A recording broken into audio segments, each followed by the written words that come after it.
आज इस भागदौड़ की ज़िंदगी में हर कोई एक बेहतर ज़िंदगी की रेस में भाग रहा है, लेकिन उनमें से कुछ लोग ही अपने लक्ष्यों को हासिल कर पाते हैं, जबकि ज़्यादातर लोग अपने लक्ष्य तक कभी पहुंच ही नहीं पाते। हम जब भी अपने लक्ष्य की ओर एक कदम बढ़ाते हैं, तो हमारे मन में तरह तरह के विचार उठने लगते हैं, जैसे मैं इसे हासिल कर पाऊंगा या नहीं। अरे इसमें तो बहुत समय लगेगा, लेकिन मेरे पास तो इतना समय भी नहीं है। अगर मैं असफल हो गया तो लोग क्या कहेंगे, वगैरह वगैरह। लेकिन इन सब में भी जो सबसे बड़ा डर रहता है वह है कि मैं इस काम में सफल भी हो पाऊंगा या नहीं।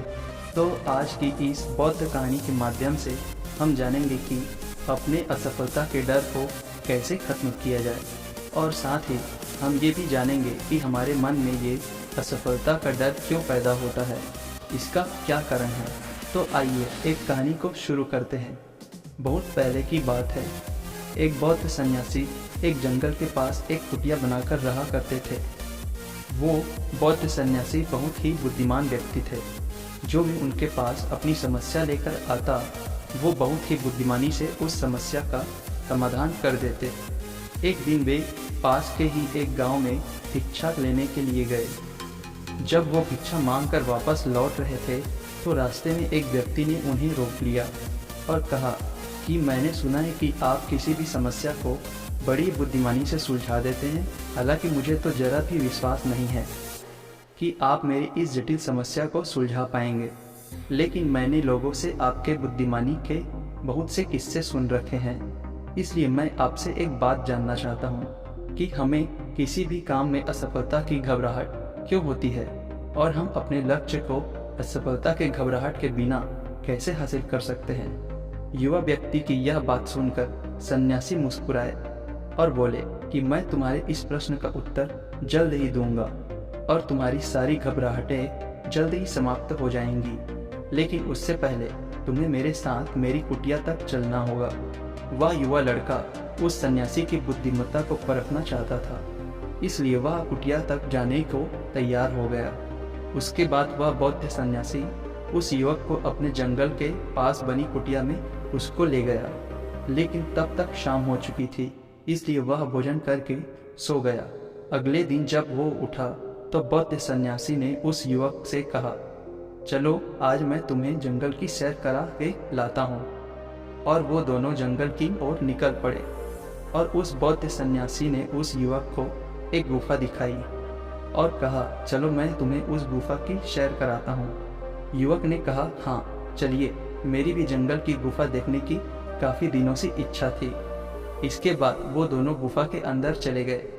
गुफा के अंदर बहुत अंधेरा था, लेकिन बौद्ध सन्यासी चुपके से गुफा के बाहर लौट आए और उस गुफा के द्वार को बाहर से बंद कर दिया। उस युवक ने गुफा के अंदर से बहुत आवाज़ दी कि हे बौद्ध भिक्षु, कहाँ हैं आप, कहाँ चले गए, मुझे जवाब क्यों नहीं दे रहे हैं। लेकिन बहुत देर तक कोई जवाब न मिलने के बाद वह घबरा गया, और घबरा कर वह गुफा की द्वार की ओर भागा। और जैसे ही वह गुफा के प्रवेश द्वार में पहुंचा, तो वह हैरान रह गया कि यह क्या, किसी ने गुफा के प्रवेश द्वार को बाहर से ही बंद कर दिया है। अब मैं बाहर कैसे निकलूंगा। अब वह अकेले अकेले उस अंधेरी गुफा में काफ़ी भयभीत और परेशान हो गया। वह सोचने लगा कि कहीं उस सन्यासी ने मुझे मारने की योजना तो नहीं बनाई थी। अब वह गुफा में इधर उधर घूमकर बाहर का रास्ता ढूंढने लगा। वह काफ़ी देर तक गुफा में इधर उधर भटकता रहा, लेकिन उसे बाहर निकलने का कोई रास्ता नहीं मिला। अब उसे जोरों की प्यास और भूख भी लग रही थी, इसलिए वह शांत होकर एक जगह बैठ गया। तभी उसे एक सुरंग से सूर्य की रोशनी आती हुई दिखाई दी, और उस रोशनी आती हुई सुरंग तक पहुंचना बहुत कठिन था, क्योंकि चारों तरफ बस अंधेरा ही अंधेरा था, और वो सुरंग भी काफ़ी ऊंचाई पर था।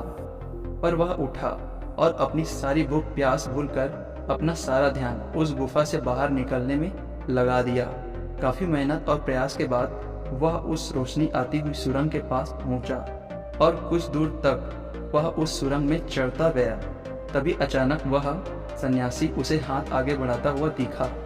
वह लड़का तुरंत ही उस सन्यासी का हाथ पकड़कर बाहर आ गया और बाहर निकलते ही उस सन्यासी को गुस्से से चिल्लाकर कहा, मुनिवर, आप पागल हो गए हैं। आप मुझे इस अंधेरी गुफा में अकेले छोड़कर आ गए। आपको पता है कि मैं कितना भयभीत हो गया था और मुझे कितनी जोर की प्यास लगी थी। और उस सन्यासी ने उसे मुस्कुराते हुए पानी दिया और कहा, अब मेरी बातों को ध्यान से सुनो। और कहा, तुम इस गुफा से सिर्फ 2 कारणों से निकल पाए जिसने तुम्हें इस गुफा से बाहर निकलने के लिए मजबूर किया। पहला कारण क्योंकि तुम्हें जोरों की प्यास और भूख लगी थी, और दूसरा कारण तुम्हें वहाँ जोरों की घुटन महसूस हो रही थी क्योंकि तुम्हें मित्रों और परिवार वालों के साथ रहने की आदत हो चुकी है। अब मैं तुम्हें वो मुख्य 2 कारण बताता हूँ जिसकी वजह से तुम उस गुफा से बाहर निकल पाए। पहला कारण क्योंकि वहाँ तुम्हारे साथ ये कहने के लिए कोई लोग नहीं थे कि इतने अंधेरे में इतनी ऊंचाई पर तुम उस सुरंग तक कैसे पहुँच पाओगे, ये तो असंभव है। और दूसरा कारण, वहाँ ये कहने के लिए लोग नहीं थे कि चलो कोई दूसरा रास्ता देखते हैं, इससे भी आसान रास्ता मिल जाएगा और हम इस गुफा से बहुत आसानी से बाहर निकल जाएंगे। सफलता प्राप्त करने का नियम भी कुछ ऐसा ही है। ये तो मैंने तुम्हें सफलता कैसे प्राप्त करें इसकी छोटी सी दुनिया बनाकर दिखाई है, पर वास्तविक दुनिया इससे कहीं जटिल होती है। वहाँ हमें सलाह देने के लिए बहुत से फालतू लोग मिल जाते हैं जो खुद तो कुछ कर नहीं पाते हैं और हमें ज्ञान देंगे कि ये मत करो, वो मत करो, ये बहुत कठिन है, ये तुमसे नहीं हो पाएगा, इससे अच्छा तुम ये काम कर लोगे, इससे तुम्हें निश्चित रूप से सफलता मिल जाएगी। और ऐसे ही वो हमारे दिमाग को भटका कर चले जाते हैं और खुद पर संदेह होने लगता है। और सफलता प्राप्त न करने का एक बड़ा कारण ये भी है कि सफलता प्राप्त करने की प्रक्रिया बहुत लंबी होती है। और यहाँ पर हमारा जब मन घंटों घंटों पर बदल जाता है तो फिर लक्ष्य प्राप्ति के महीनों और सालों के प्रयास में हमारा मन क्यों नहीं बदलेगा। हमारा मन बदल ही जाता है और हम उस रास्ते को छोड़कर अलग अलग रास्ते अपनाने लगते हैं।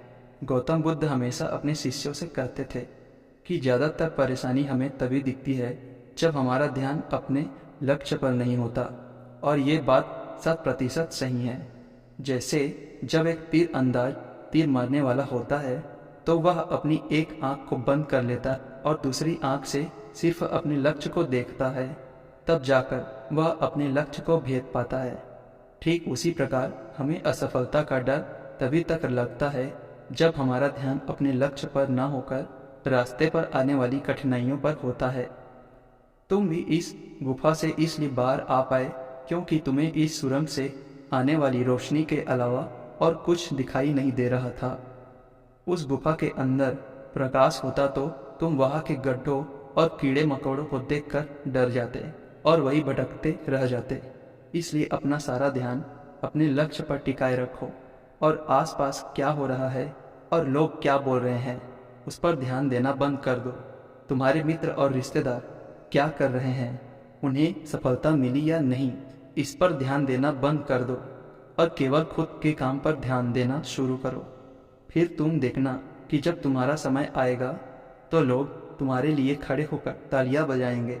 और इतना कहकर वो बौद्ध सन्यासी मौन हो गए। उस युवा लड़के ने कहा कि मुनिवर, आज आपने तो मेरी आंखें खोल दी। आपकी कही हर एक बात में मुझे बुद्धिमानी नजर आई। आप सच में बुद्धिमान हैं, इसीलिए तो लोग आपकी बुद्धिमानी का लोहा मानते हैं। मैं आपको वचन देता हूँ कि आज के बाद कभी भी मेरे मन में असफलता का भय नहीं आएगा। मैं अपना पूरा ध्यान सिर्फ अपने काम पर लगाऊंगा और जल्दी ही एक सफल व्यक्ति बनकर दिखाऊंगा। इतना कहकर उस युवक ने बौद्ध सन्यासी को धन्यवाद किया और वापस अपने गांव चला गया। दोस्तों, आशा है कि आप इस कहानी की सीख को समझ गए होंगे।